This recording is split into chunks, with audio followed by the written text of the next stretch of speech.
stop what you're doing, because Last Week Tonight with John Oliver Season 12, Episode 27, just dropped one of the wildest breakdowns of U.S.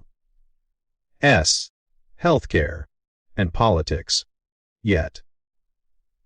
From Trump's demolition parties at the White House to the truly baffling labyrinth of Medicare Advantage, this episode delivers whiplash in the best possible way, blending jaw-dropping news moments with razor-sharp satire.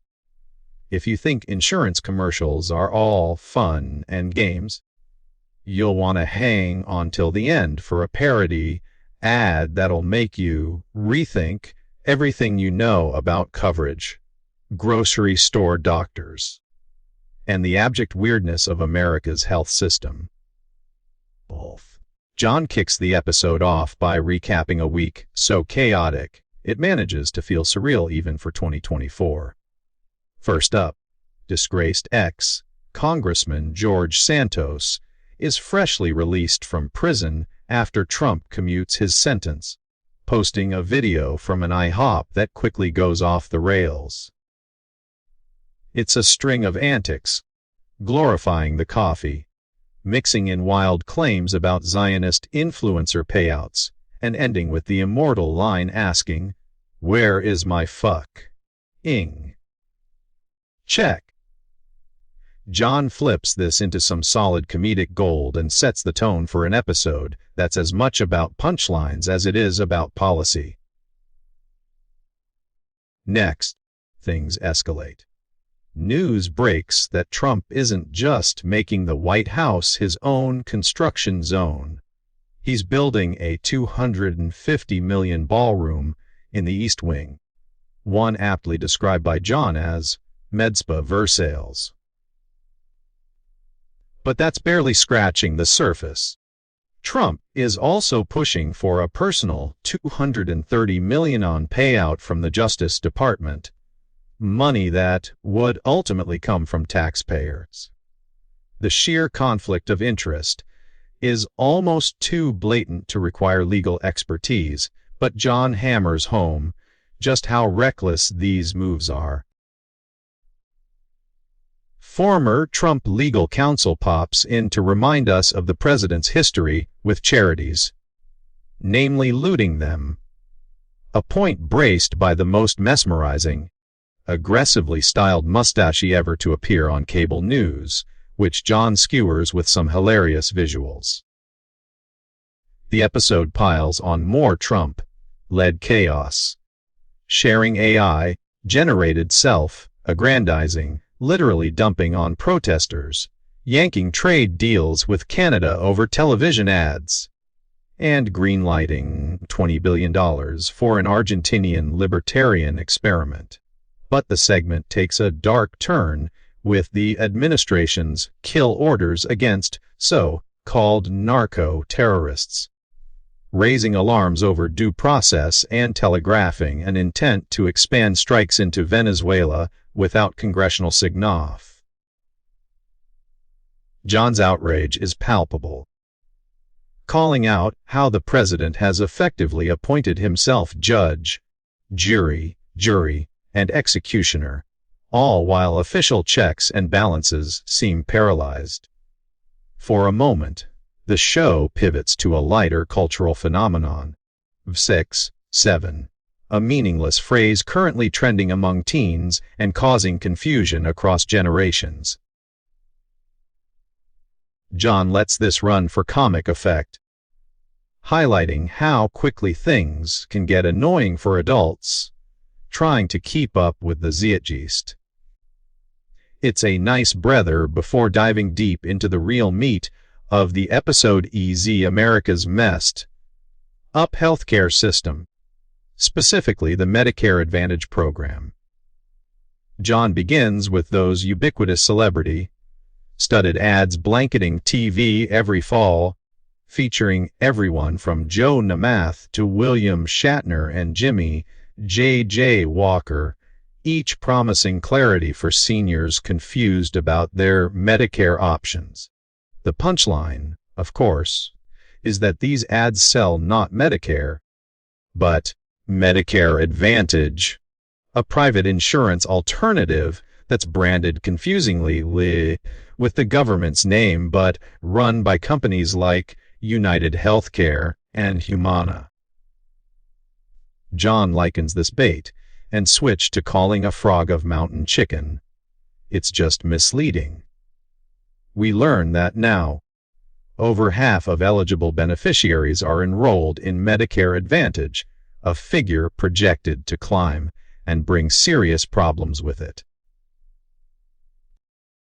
The coverage seems attractive, especially for healthy, active retirees boasting benefits like gym memberships and sometimes grocery allowances. But when people get sick, the system's limitations bite hard. The plans restrict care to network providers, meaning patients can suddenly find their doctors or even the buildings they practice in out-of-network, as happens to a cancer patient forced out of her longtime hospital. Sometimes even directories list pharmacies and grocery stores instead of actual doctors. John exposes how the underlying payment mechanics of Medicare Advantage incentivize insurers to upcode or tack on diagnoses, making patients appear sicker on paper to trigger higher government payments. This leads to bizarre outcomes, like couples both getting flagged for illnesses only one partner has, or mass coding for obscure conditions such as secondary hyperaldosteronism, which net companies hundreds of millions without delivering actual care. Investigations reveal widespread overbilling and even outright fraud, with major players facing lawsuits and settlements topping $98 million. But what really drives the episode into emotionally charged territory is how these systemic distortions affect real lives. When people get sick, getting the care they need often becomes a nightmare of prior authorizations, red tape, and phone calls with insurance reps who are incentivized to deny coverage. Doctors describe the Kafkaesque dance of submitting forms by fax machines in 2024, just to initiate the process, often only to be delayed or refused. One story follows a man recovering from brain surgery, forced home too soon by his insurance only for his condition to take a lethal turn. His family describes the appeals process as designed to exhaust them until they give up. It's not just patients. Hospitals, especially in rural America, are suffering. Whole wards have been shuttered, unable to keep up with the denials and paperwork, with some health systems dropping Medicare Advantage entirely. And if people decide to switch out of their plan for traditional Medicare, they're often trapped by insurability rules that trapped once in Medicare Advantage. Medigap plans, which cover that crucial 20% gap, can reject you for pre-existing conditions. John likens it to joining Scientology or sitting in a bean-bag chair. Easy to get in, nearly impossible to get out.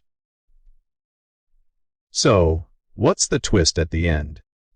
After rattling through the many ways in which the system fails Americans, John argues persuasively for single-payer health care, or at least for reforms that would make regular Medicare easier to use and close its coverage gaps.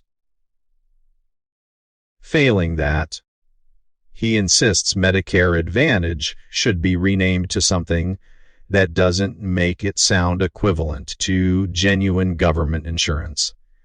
A comparison he makes hilariously clear by contrasting it to the difference between a flashlight and a fleshlight. As a final piece of genius satire, John and his team produce their own, technically accurate, parody commercial for Medicare Advantage, lampooning every cliché from the real ads. The husband and wife bicker over coverage, zip codes, and romance with a fellow pickleball player, only to discover their plan covers doctors practicing everywhere from grocery stores to abandoned Chuck E. Cheese's. It's a brutal, funny, and sobering distillation of all the episode's main points. In short, this episode rips the Band-Aid off the myth that more choice and privatization instantly mean better healthcare. John Oliver blends heartfelt critique, biting humor, and memorable silliness to expose the snake pit that is Medicare Advantage. The final message, E.T. If you're thinking about signing up, get unbiased advice first. And for heaven's sake, don't trust those 800 numbers flashing across your screen. And if you're playing pickleball with Paul Feldman, well, maybe double check your doctor's network or just run for the hills. So that's everything from government shutdown, drama, and White House renovations to the ins and outs and the endless outs of insurance plans that don't deliver on their promises. What did you think of John's take on Medicare Advantage? Are you as baffled and incensed as we are? Drop your thoughts in the comments below. If you enjoyed this recap, hit like, share it with a friend who needs to hear the truth about healthcare, and don't forget to subscribe for all the latest breakdowns. See you next time.